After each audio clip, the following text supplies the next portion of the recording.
So, welcome and wonderful to have so many of you already online with us here via the Zoom link. And big welcome, of course, to our guest speaker, Dr. Keith Merron, Organizational Effectiveness and Executive Development Consultant with over 38 years' experience, though you look a lot younger.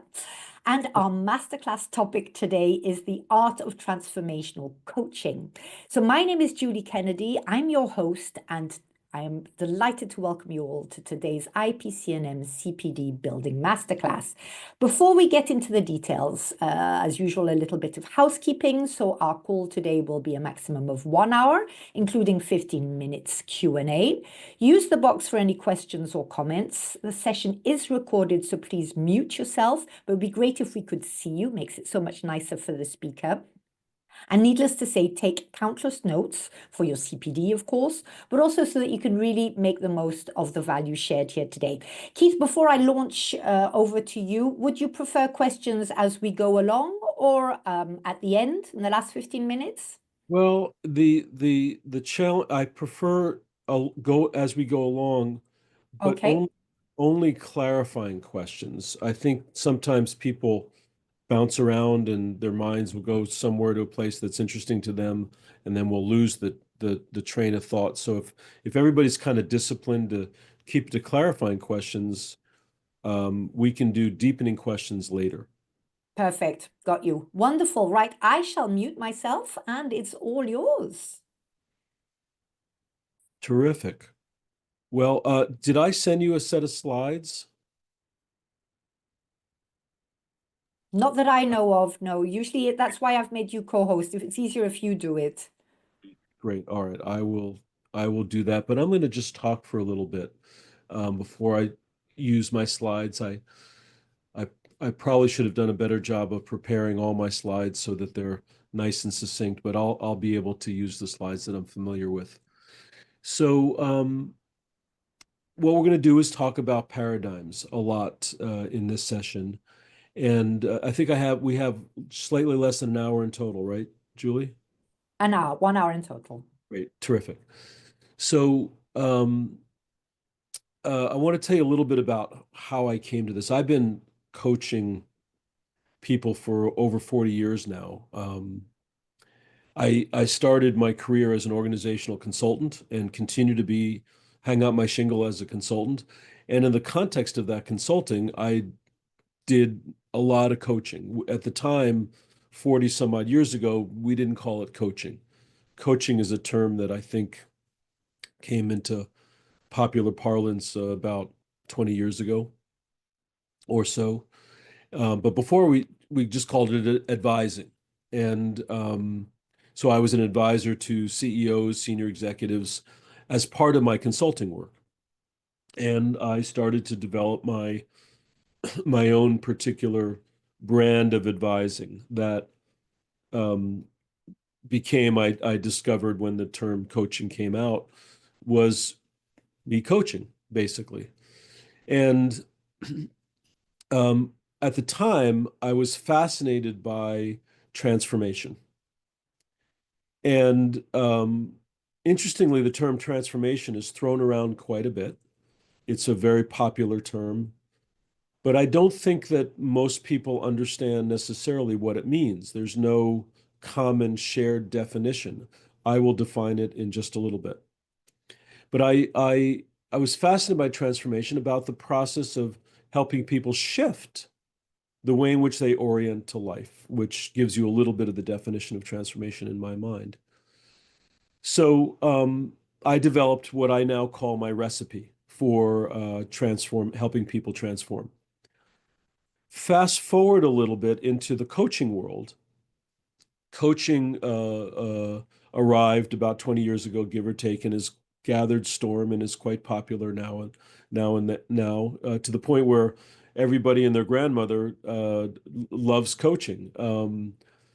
It's a beautiful thing that we do for each other, and for those of you who are professional coaches, it's a beautiful thing we do as a career for others. And so I've become kind of a coach with a recipe, and the recipe is what I want to teach you today. So back to the definition of transformation. The term transformation has embedded in it two different pieces, trans and form. Trans means change. In our case, it means shift. And form means form, but it begs the question, what form are we transing? What form are we shifting? And that's the question that very few people ask. We often think about it in very folksy terms like, well, the way in which the person behaves. Well, it's more than behavior that we're trying to shift. We're trying to shift the way in which the person thinks and acts. Because most coaches know that in order to change a person's behavior or patterns of behavior, you often have to shift the person's mindset that created the behavior in the first place. So I'm one of those, in contrast to B.F. Skinner, who was a behavioral psychologist. I'm one of those who would say the best way to help people change their patterns of behavior is first help them recognize the thinking that created the behavior in the first place. This is rarely done, interestingly. So, in my mind, the form is a pattern of behavior, or more specifically, it's a paradigm, a personal paradigm. We're going to talk about what a paradigm is in a little bit. But what we're doing in transformation as we coach toward transformation is shifting in a positive direction, shifting upward. The patterns of behavior or the paradigms that a person operates in that directly affects the problem that they have. So, for example, you come to me and you say, "Hey, Keith, I'm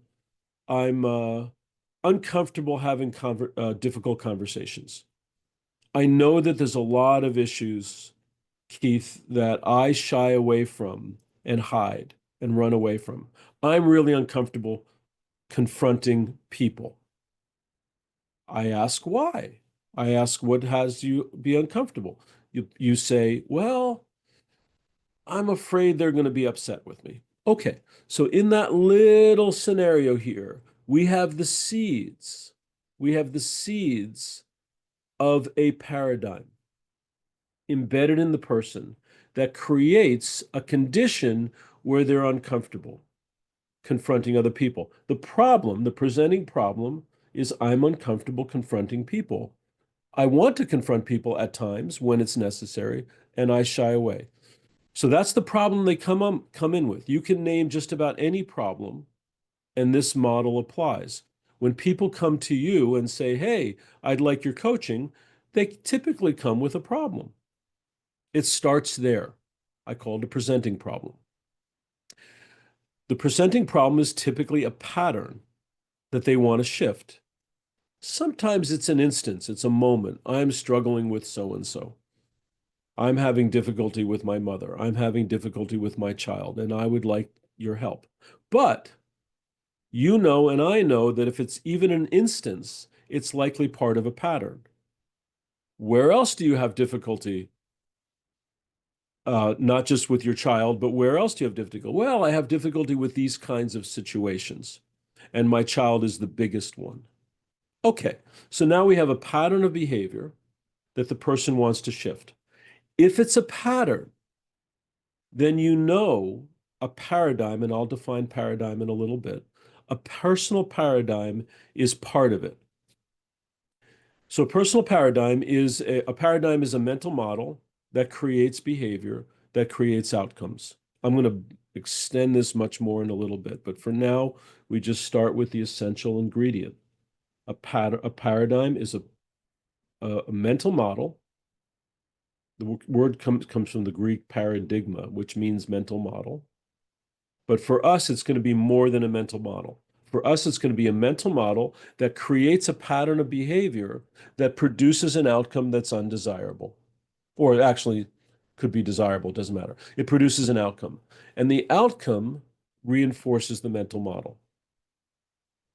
Again, I'm going to show you a picture and draw this out much more fully in a little bit. So that's what a paradigm is in its essence. And what we're doing in transformation is we are shifting the fundamental mental model or pattern of behavior that the person comes in with. When this person comes in and says, "Hey, I want to confront get better at confronting people," they may not know the paradigm that's occupying them. Often they don't. Often the unconscious patterns of thought create the pattern of behavior. Because it's unconscious, they don't know it, and our job is to help them reveal it. Okay, so that's what we're going to be talking about. When I say transformation, that's what we're going to explore. I'm almost giving you the whole thing right up front, but we're going to double click on a lot of these things and get more deeply into it. So I got into coaching before it was called coaching. I've been coaching for 40 years, fascinated by transformation, fascinated by helping people, such as this person who comes to the office, says, "Hey, I need help learning how to confront difficult situations and people." And I developed this recipe over time that I'll share with you. The recipe has a lot of nuance to it. I'm going to show you the essence of it. Learning how to use it well takes time.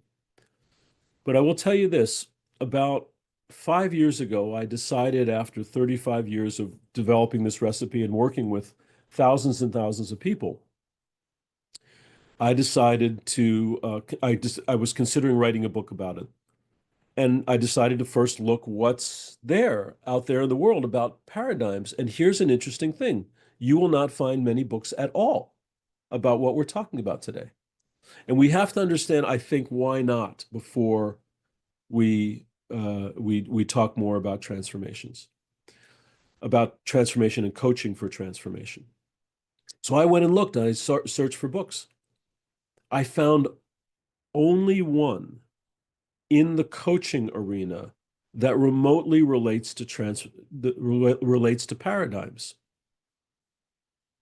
I found only one that speaks directly to transformation. There's a lot of books out there that help you learn how to be a coach, about how to listen well, about how to be present, about how to ask good questions, about how to invite the person to think more deeply, about how to dig underneath. But only one book in the coaching field that speaks to transformation in a direct way. The transformation that I'm talking about, which is interesting because if you agree that a paradigm, a personal paradigm, is operating underneath almost every problem that anybody faces, it's really interesting that we're not talking about paradigms in the coaching field. I think we're not talking about it because of the quick fix mentality that you and I and most of the Western world operates in. In a quick fix world, somebody comes to your office and says, "I have a problem. Could you please help me fix it quickly?" And you go, "I'll do my best." And then you employ strategies to try to fix it as quickly as you can to help the person on their way solve the problem. I think in this quick fix, give me a pill to solve the problem and I'll be happy. I've got some mental issues. Can you give me a pill to relieve my mental issues? You know, this in the mental health world, this is legendary at this point in the psychiatry field that psychiatrists, interestingly, psychiatrists used to sit down for months and months and months with people to help them explore and analyze their past history, their life. And now the psychiatrist spends about 30 minutes, does a little diagnosis, says, "Okay, here's the best pill for you to try," which never causes the person to shift their mental model or their paradigm. It causes the chemistry to change in the brain, which creates, if you're depressed, you get a little dopamine hit or serotonin hit and you feel better and it relieves the depression. I'm not saying that's a bad thing because in many cases there are people who need that. I am saying, however, we live in a world where when we have problems of a mental nature, of an emotional nature, in our world, quick fix is typical. And yet, the problem with a quick fix is if it's a paradigm, there is a mental process that's underneath the if it's a pattern of behavior, there's a mental process underneath the pattern. And that mental process is still operating in the person, even if you give them a pill. Even if you give them a quick fix and you say, well, just do it this way. Oh, you want to learn how to confront people? Here's a book called Crucial Conversations. Let's read it, follow the script. Okay, I'll try to follow the script. They try to follow the script, but they don't get deep headway because they're mentally not orienting consistent with the script.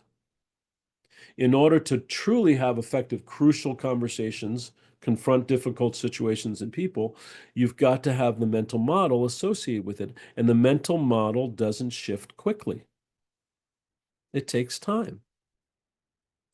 But once the mental model shifts in the person, the behavior follows much more quickly and easily. If you go to the behavior change quickly and you don't shift the mental model underneath it, you will have a strategy that is not sustainable.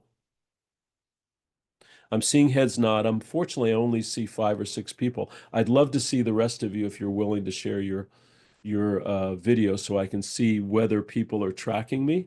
But these 5 or 6 I'm going to use as my trackers. You get what I'm saying, yes? Okay, so we are embroiled in this quick fix world where given the answer quickly is what often people want. We want to earn a living as coaches, and so we oblige, and then we don't produce sustainable change necessarily. I'm not saying it's impossible to produce sustainable change through a purely behavioral strategy. I'm saying it's less likely and less sustainable. And the reason why that pattern exists throughout society is we're becoming more and more of a quick fix society. The recipe that I'm going to show you is not a quick fix. It takes time, typically 8 to 10 sessions, which is not too fast, and not too slow. Sometimes it might take a year for a profound shift to occur. But in my experience, if you follow the model and the precepts underneath the model, you'll get a reasonably meaningful, enduring, powerful mental model shift in 8 to 10 one-hour sessions. I know that seems like a grand promise, but I want to add a little bit more, which is I ask my clients to do a lot of work in between sessions. I put the burden on them to do their inner work. I'm a facilitator of their inner work. I coach them in their process of inner work. And if they follow the process and do what I call learning tasks in between sessions, the combination of the sessions and their work yield consistently powerful results in 8 to 10 sessions. I once wrote a little article called Transformation in 8 to 10 Sessions. That's pretty quick if you consider you're talking about a transformation of a mental model. Okay, so here I am in this world 5 years ago, discovering that there's very little written about it, and I decided to write about it. Embedded in me was this 40 or 35 years of experience following this recipe, and the recipe seems to work. You can vary the recipe as much as you like. You get to create and do and add to it or change it. I'm going to share it to you freely. You can find it in my book, The Art of Transformational Coaching, and you can find more of the narrative. But basically, this is what we're going to be exploring in the next half hour, is a more full picture of a paradigm, and what does it mean to what is the recipe. So let me get to the recipe real quick here, and I'll get to the key of it. So I'm going to share my screen. Da-da-da. There we go. Now I got to find, here it is. Sometimes it's a little hard to navigate where I get these little pop-ups and it's hard to find stuff. Okay, the recipe is, whoops, sorry about this. Here it is. Nope, that's not it.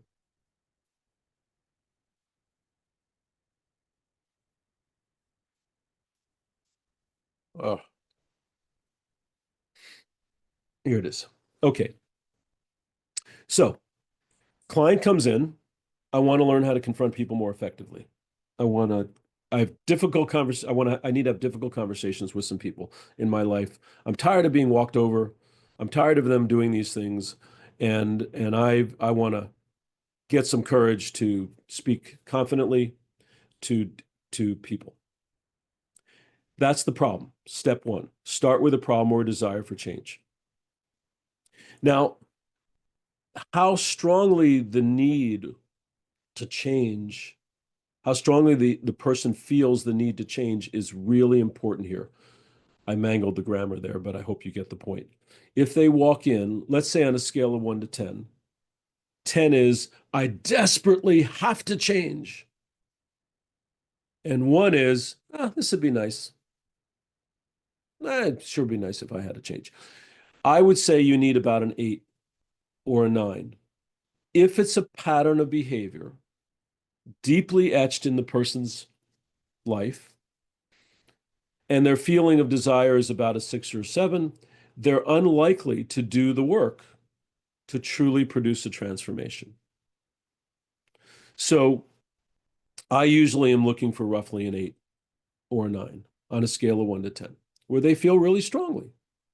We're not going to spend much more time on this, but you can imagine if they come in and they say, well, this would be nice, I would inquire further. You're coming in, you, client, are coming into me saying, I'd like to change, and you're saying, it sure would be nice. There's not enough stuff here. There's not enough desire. And I'd be curious. I would ask the client, could you tell me, why are you coming in? Yet your feeling is this would be nice. I'm not going to, I won't say this, but in my mind, I'm thinking, I don't want to take the time to try to help you change when your desire isn't that strong.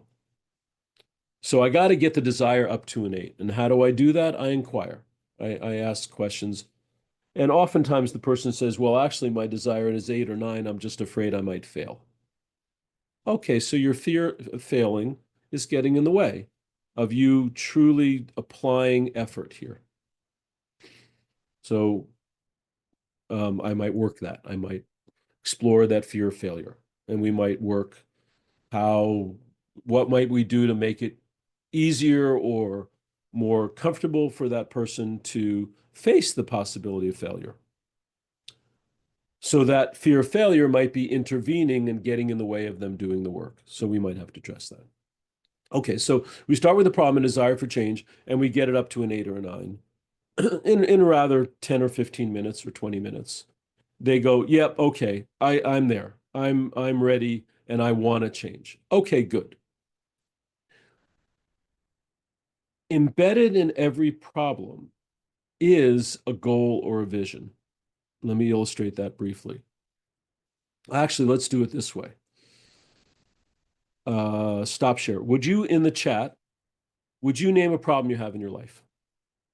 Just name any problem. Just write down a problem you have in your life. Any problem, small or large.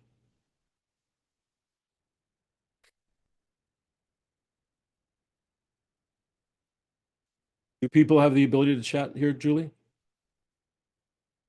Okay, good. Terrific. Can you see them? Can you see the answers? Yeah. There's losing weight, not being I affected by indirect bullying. Yeah. Okay, good. So, yes, Kuhn's Structure of Scientific Revolutions was part of my inspiration. So, losing weight, not being affected by letting go of my teenager. Okay, here let's do letting go of my teenager. But this would be true of any of them. Embedded in the desire, Veronica, of letting go of your teenager, I assume that means, I don't know what that means, but when I had a teenager, it meant how do I let them go and not control them so much, right? How do I give them room? So let's assume that is. The problem is I'm having difficulty letting go of my teenager. Embedded in that problem is a vision of letting go of my teenager well. Not affected, or losing weight. Okay, I have a problem, Ronnie, called losing weight. I have too much. I assume that means I feel I weigh too much. But embedded in that problem is an image in your mind of you being just the right weight. Is that correct, Ronnie? You have a vision of yourself with less weight. Is that correct? Veronica has a vision of letting go of her teenager. Not brave enough to be present on social media. Okay, the problem for Katerina is I want to be present in social media and I don't feel brave enough. So I'm aware of my lack of bravery. But embedded in that problem is an image of me being brave and me being on social media. Everybody getting the point? Embedded in every problem is an image of what's desirable. The only reason why it's a problem, the only reason why you would name it as a problem, is if you had a vision and you're not living your vision. That's what makes a problem a problem. If Ronnie was living the weight that she wanted right now, she would have no problem. It becomes a problem because she's not living her vision. It becomes a problem for her. If Veronica was fine about controlling her teenager or holding on to her teenager the way she is, then there'd be no problem. So all problems have embedded in it a vision of some sort. And so we need to shift the problem from a definition of a problem to a transformational goal or vision. If Veronica comes in and says, okay, I have difficulty letting go of my teenager, and Veronica, I apologize if I'm not getting this close, but I'm making some assumptions and guesses.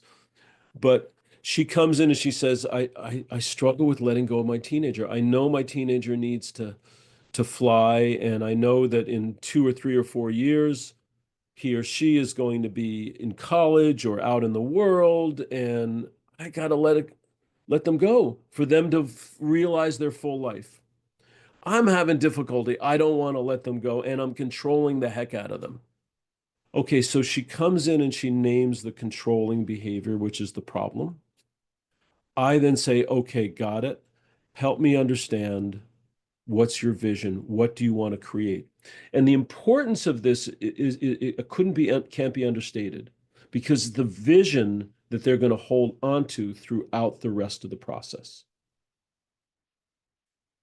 Veronica names her vision. I have a vision of my child being resourceful, healthy, and happy in life. I might say, Veronica, happiness, that's a kind of fleeting, but let's go with resourceful and confident and capable in life, living on their own 2 feet well. She says, yeah, that's my goal. That's my goal. Okay, she's now going to hold that goal because almost like you put the goal in neon lights right in front of her. So wherever she goes, she's holding on to that goal. Already she's starting to shift from woe is me, problem, I'm struggling, I'm happy, I'm unhappy, to vision.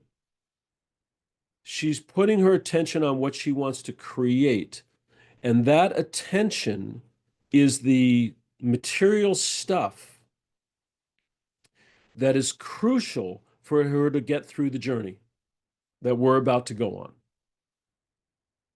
My client comes in and he or she says, I want to be able to confront certain situations in my life. Well, I want them to have an image of confronting well. Put in neon lights a possibility of confronting well. Put in neon lights so that that client feels that they're moving toward a beautiful possibility. That will be enormously helpful. So, because the journey has twists and turns in it. Okay. Let me just stop for a moment. Everybody kind of sort of clear what I'm saying so far? It sets into motion the possibility. We're now going to do our work. The first two phases are not too hard. The transformational goal might shift over time as they do their work. But the work that we're doing is the work of trying to understand what is the underlying paradigm or underlying mental model that creates the pattern of behavior that creates the outcome that is problematic for them. That's the journey. And by the way, once we get the insight as to why it is that I create this pattern in the first place, how I create it, when I created it, why I created it, now we have the possibility of shifting it. So let me walk through this model quickly, and then we're going to go a little more in depth to the 3 or 4 pieces. So we have a transformational goal. Now we search to find the underlying paradigm that's in effect running the pattern.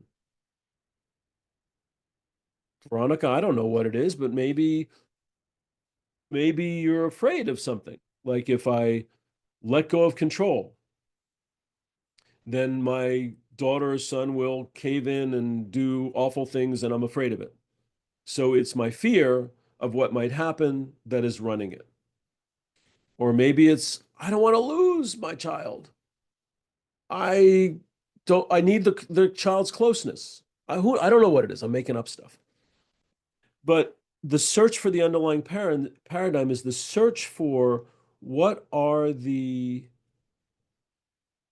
patterns of thinking that produced this pattern of behavior, and what is it about me that is holding on to that pattern of thinking. So often I'll ask, let's say we discover rather quickly in our conversation that with the person who has difficulty confronting, the person says, well, I'm afraid that I'm going to upset the person. And then I might ask, well, if they're upset, what might happen? Well, they'll be upset with me and I'll lose the relationship. And I don't want to do that. I want to be able to confront the situation, but not lose the relationship. Ah, so fear of losing the relationship is underlying the pattern. So you can see we got to it rather quickly. We would get to it rather quickly and get to a critical element called fear of losing the relationship. Being rejected, fear of being rejected. Fear that I might hurt the person and they might hurt me. And I don't want to do that. So I shy away. I then ask, how long has this fear been present for them? And this is a crucial question. We explore it and we find out that it was at age 5 or 6 that that thought of fear of losing the relationship emerged. Okay, so we're going to talk more about stage 3 because it's a critical stage. But imagine, if you will, that we search and find the underlying paradigm, when it started, when it got set in motion, what's driving it. The next step is for them to own that pattern. Own the pattern means I created this pattern. This is sometimes a hard one. For some people, they go, oh yeah, I know, I created this pattern. My fear of being rejected. I remember when I was 8 or 9 or 10 or 7 or 6, when this pattern started to emerge, and I know I created it in my own mind in order to protect myself from X, Y, or Z. Often people can get to it once you get to when the pattern started, and it's almost always early days, but not always. Once the pattern started, early days, they can go back in their mind to that earlier time and they can remember the conditions that were present that created the pattern for them. And here's the kicker. If they say, the cause of my pattern is my mother or my father, or the cause of my pattern is my trauma, we've not done the job yet. They're not owning their pattern. They're blaming it on the trauma, the experience. They're blaming it on the environment. They're blaming it on their parents. They're blaming it on their brother. They're blaming it on the past thing that happened. They're blaming it on their teacher. As long as they blame it in that way, they're not taking ownership. And the consequence of that is they have no ability to shift their own mental model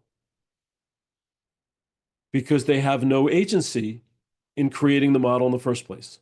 They did. They created it 99.9% of the time. They just don't know how they created it. So job step 4 is to help them learn how to know how they created it. Okay, so we find out that this person at age 5, they remembered they confronted their grandmother. Their grandmother, their beloved grandmother, who they had such a great relationship. They got really upset with their grandmother. They yelled at their grandmother one time. They confronted it by yelling and screaming at their grandmother. The grandmother, who has a very precious and very sensitive person, got so hurt by that, decided that they're not going to be with me. Ah, there's the pattern that I created. I own that I did that with my grandmother unconsciously, didn't mean to push her away. I did. She pulled away, and I decided confronting people is a bad thing. Note, I decided, the little boy in me decided confronting people is a bad thing. And that's what set in motion the pattern for the rest of my life. If I can own that I decided it unconsciously, didn't mean to, we're not going to make me, I was an unconscious person. Who knew? But I decided that. I can own that I decided. If I decided, now I own the pattern. I created the pattern. Aha. What happens in my mind the moment I own it fully is I start to realize I have agency about how I think about this situation. I can even rethink the whole event at age 5. And now I have the possibility of creating a new pattern. Everybody clear why owning it is so important? I do not shy away from this one. They go, well, it was my mother. I go, nope. I'm sometimes playful about it. Well, it was my mother. She did this and she did that. Or it was my grandmother. It was my father. It was my uncle. Or it was the trauma. It was the death of my best friend. The death of my best friend did it. Nope. You were 4 or 5 or 7 or 8. We're not going to blame you, but you made a decision when your friend died.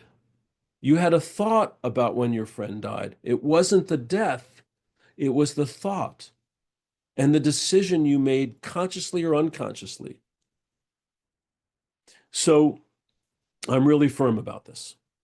It's often an event or a person or something, but we're partnering with that event with our own thought and our own attitude, our own beliefs, and our own assumptions. We have to get to the place where did you partner with it? Yes, your friend died. Yes, your grandmother pulled away. But what did you do when that happened? What decisions or thoughts did you have? You partnered with that act on the part of another person, like that.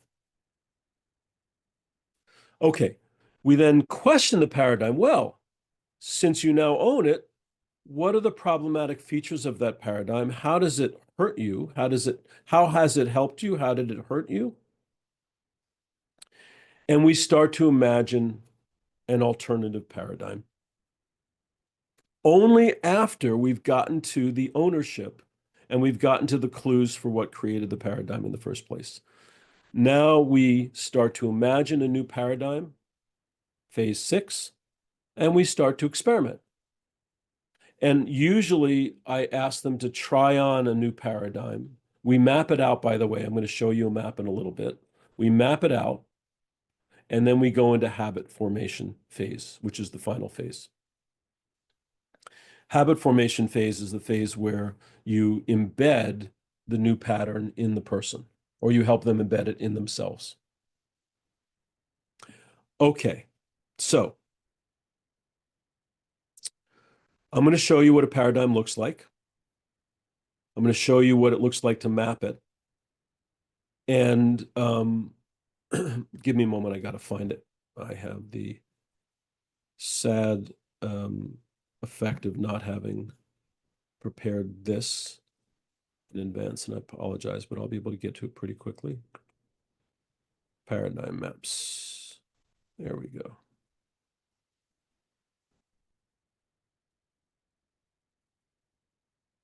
Okay. So here, oh, I want to give you a newer one. This is all, by the way, in my book. It's not it either. I got to find the right place. Paradigm maps. This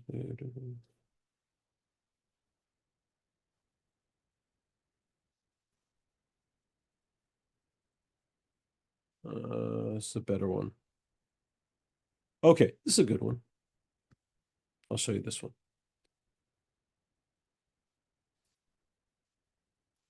This is an actual map of a person.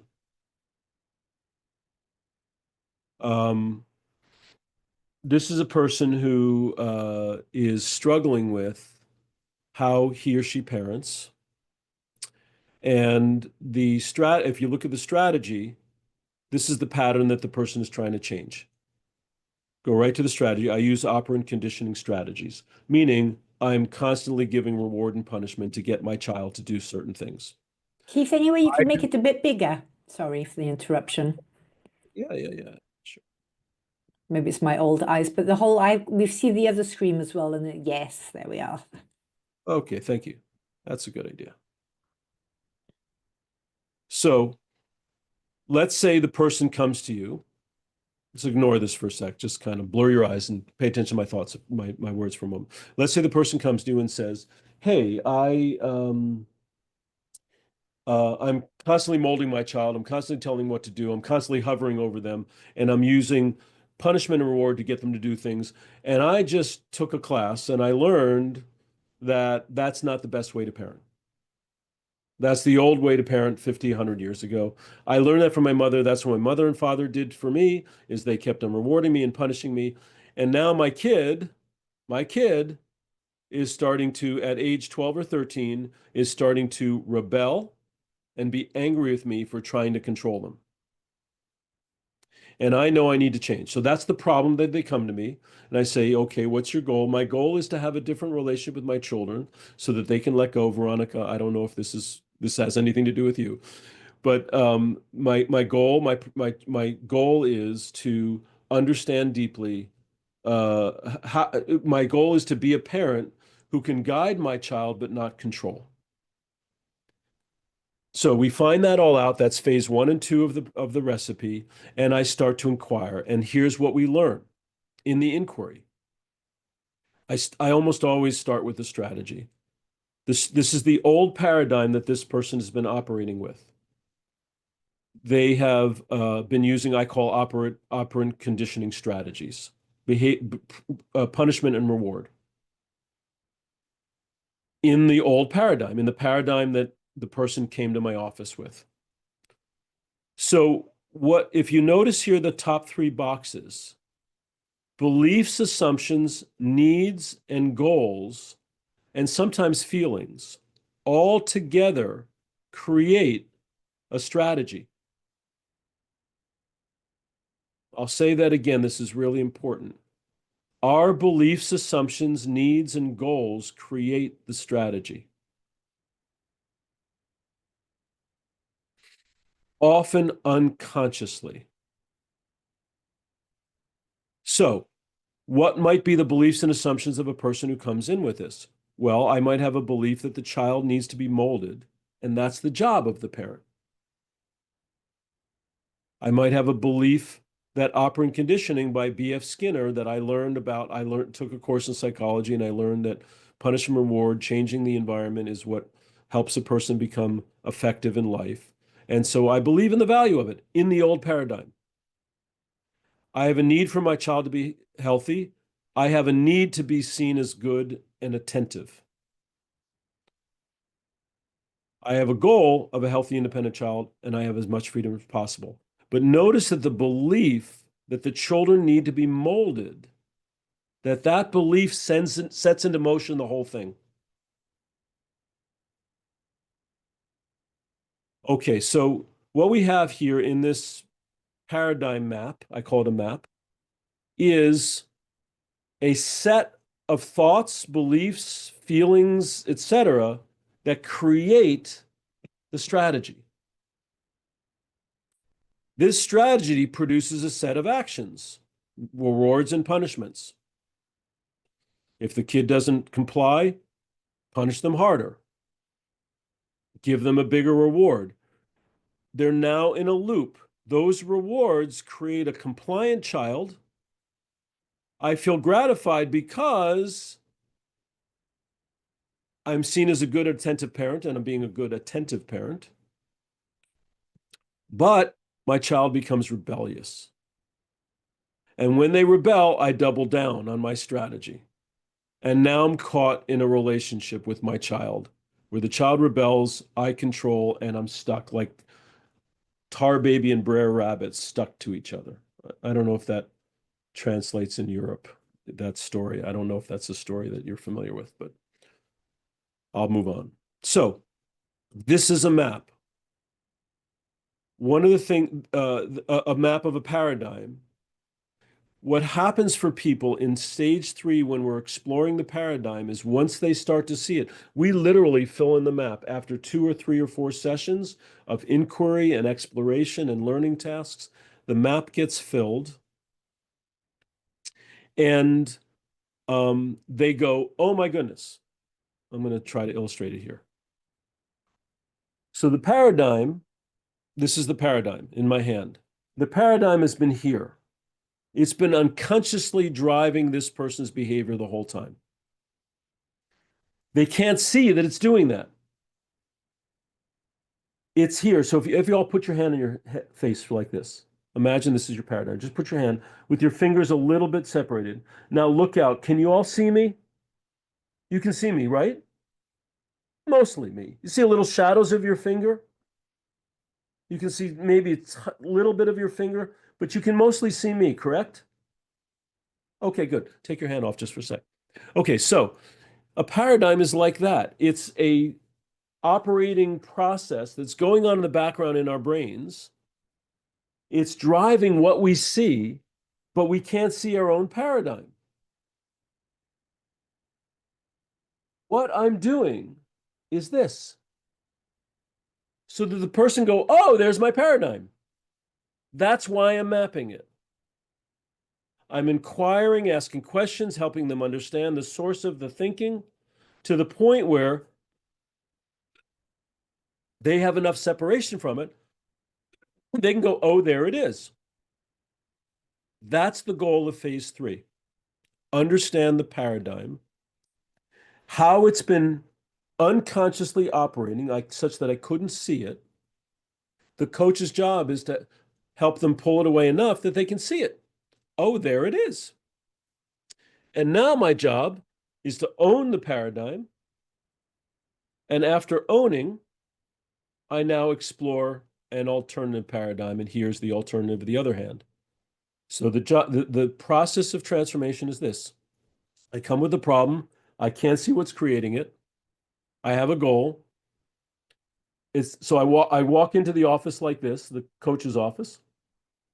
The coach helps me do this so I can see it. I can own it. Then the coach helps me bring in a new paradigm. Some people go, well, can't we get rid of paradigms? No. Good luck. Every behavior you have, every pattern of behavior, you have thoughts behind it, you have assumptions behind it, you have beliefs behind it, you have needs behind it. Good luck getting rid of your goals and your needs and your beliefs. I don't think it exists in this human world. But what does exist is the possibility of this, finding a new paradigm that's a better paradigm, choosing that paradigm, and then from form of habit, habitualizing the new paradigm so it's locked into place. If you do parts work, some of you are familiar with parts work like internal family systems or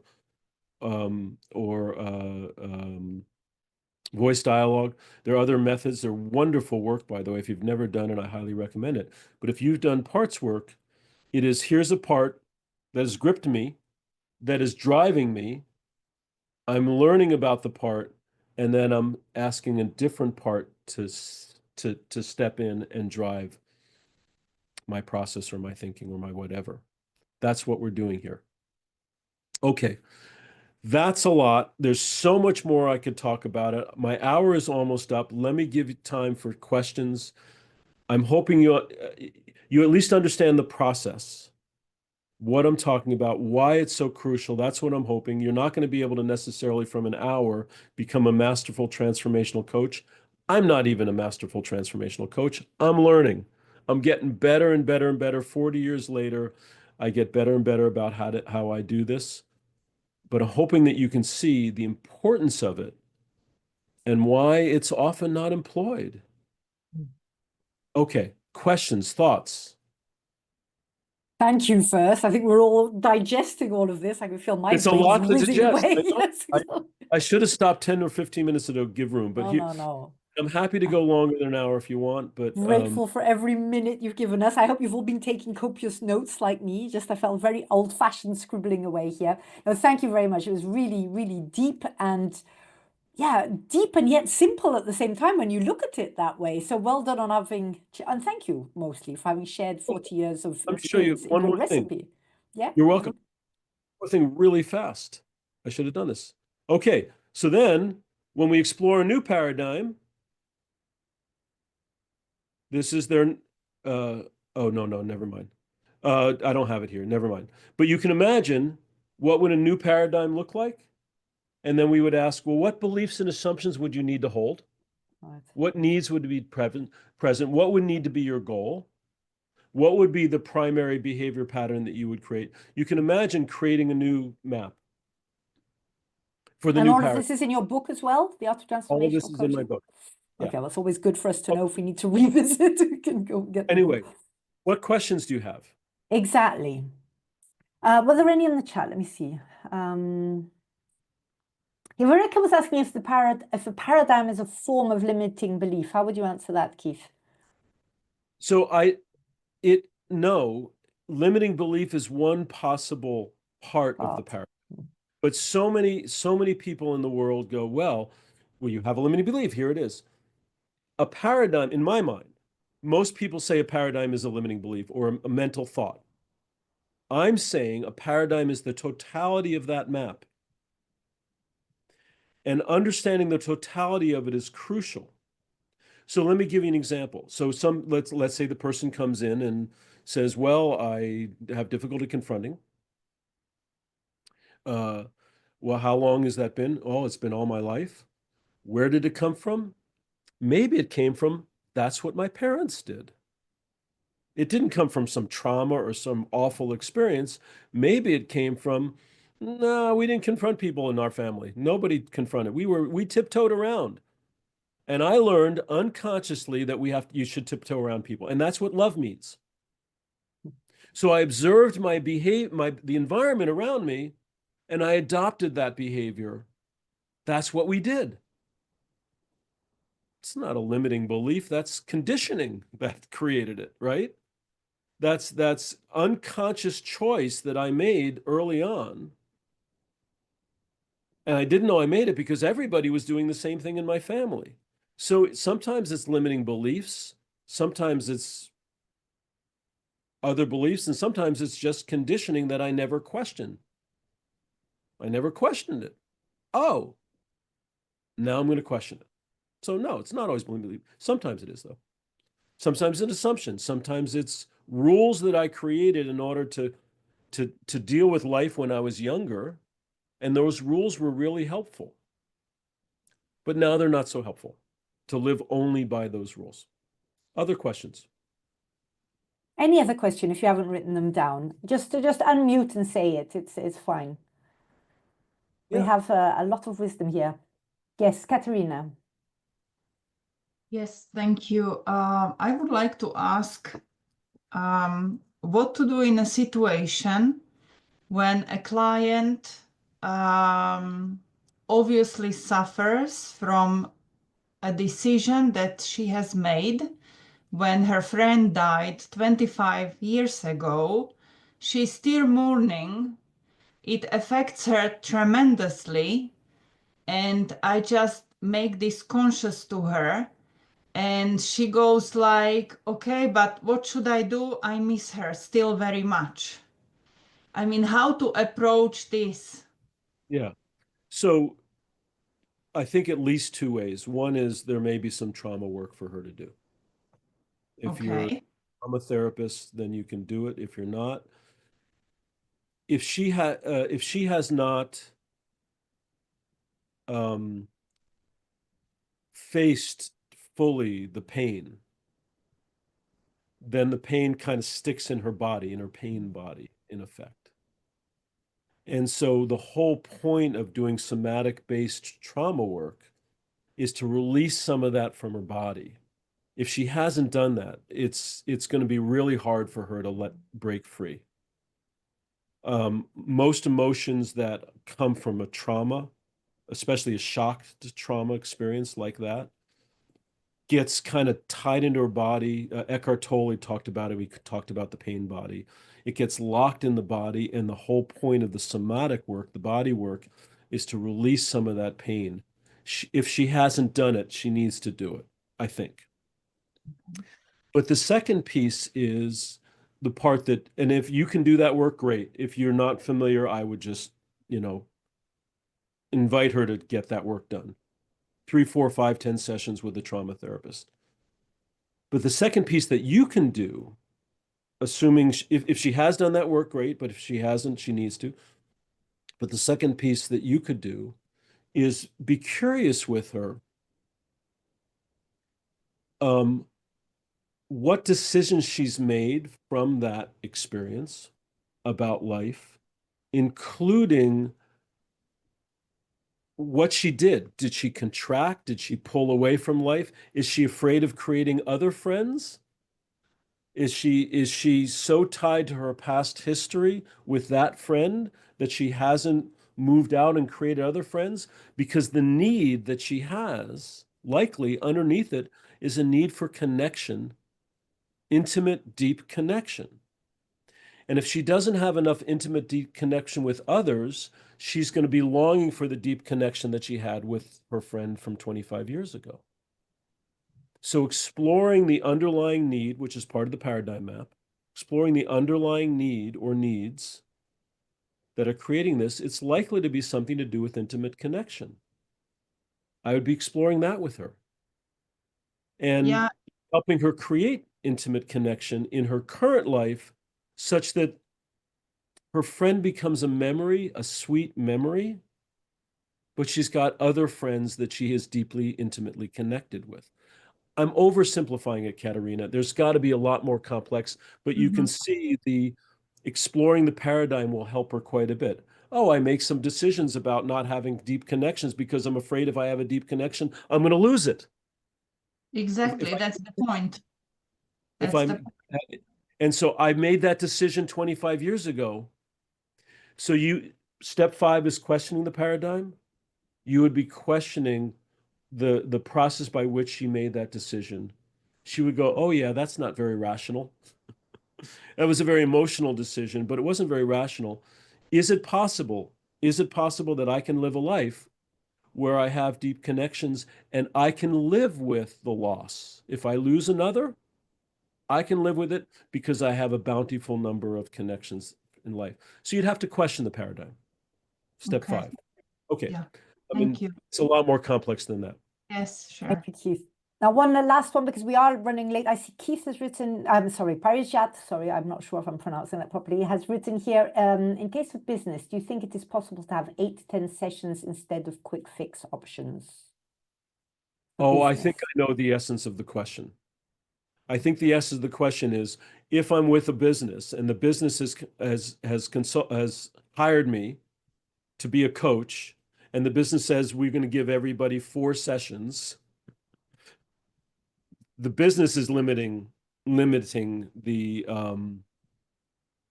business is limiting it. I think, is that Parijat, is that the question?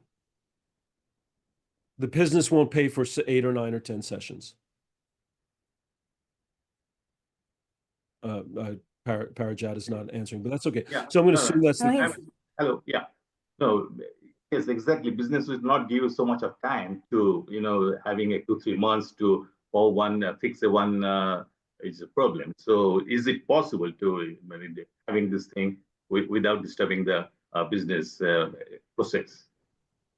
I'm not sure exactly, but I don't contract with businesses if they're limiting it to 4 sessions. I won't do it.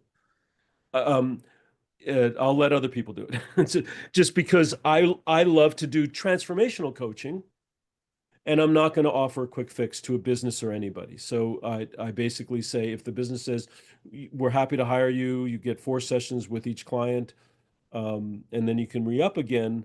I know I'm in a world of quick fix, look at things briefly, and I just don't want to be in that world. I'm not saying you should or shouldn't, but if you want to do transformational coaching, I would not agree to a limited time frame, because I don't know what phase 3 is going to look like. I don't know what the deep causes of the paradigm are. And we don't know how deeply rooted it is. It could be very complex. It could take a year. It could take 3 months. It could take 10 sessions. I don't know. Sometimes in 5 sessions, there's an enormous discovery that is this wonderful Kundalini experience, and a transformation occurs. Because I don't know, I don't want to contract and limit it. And yeah, that's where I'm at. So, Julie, yeah, just one very last one. We are over, and this is the first time ever I go over, but Stephanie's been very patient with her little hand. Can we stop the recording? Can we say goodbye to people? And then for anybody who wants to hang on. Well, we can say goodbye to anybody who wants to go, I would say. And then we'll just take Stephanie's question. Yeah, I would say let's close this. And so for those of you who are leaving us now, thank you. And thank you for having made this a priority right now. This will be our last one, though. So thank you for being here. Write down your points. Stephanie, go ahead. Thank you. Thank you very much. So since you said that you were inspired by Kuhn's Structure of Science Revolutions, I'm wondering, what would you consider is the crisis that would cause the paradigm shift? Because if you don't have a crisis, then you still use the old paradigm to reason through this new anomaly. Well, the Structure of Scientific Resolutions by Thomas Kuhn, which is a fantastic concept. It's a very difficult book to read. It's just, he's all over the place in the book. But the essence of it, he did say that usually there's a crisis, a societal crisis or whatever. He was talking about political, cultural, and social change. We're talking about personal change. Okay. And personal change is different in the sense that a person can simply choose to change. You don't have to have a crisis to change. In a society, usually it's a crisis that causes it. In a person, crisis can sometimes cause it, but sometimes a discovery. You meet somebody who inspires you and you go, oh my goodness, I want to be like them. And that's enough to propel a change. So I don't have the belief that a crisis is necessary. A desire is necessary. The desire can come from crisis, or the desire could come from inspiration. Yeah, makes sense. Good. Thank you. Yeah. Right, we are going to finish off now. Well, I'll talk about inspiration. Keith, I think you've got us all thinking. Wonderful. Thank you for sharing extra time with us, and wonderful to see the rest of you also so inspired that you have stayed on as well. Keith, hope to have you back at some point. Maybe a book review on your book might be a good idea as well. Yes, let's make the world a better place. And this sounds like a really good recipe to actually get in the depth of it instead of all of these quick fixes, because it might be a way to make money, but that's not going to solve anything, is it? Yeah. Right. Thank you very much, everyone. Have a lovely evening wherever you are. Thank you, Kate. Thank you all. Bye. Bye-bye.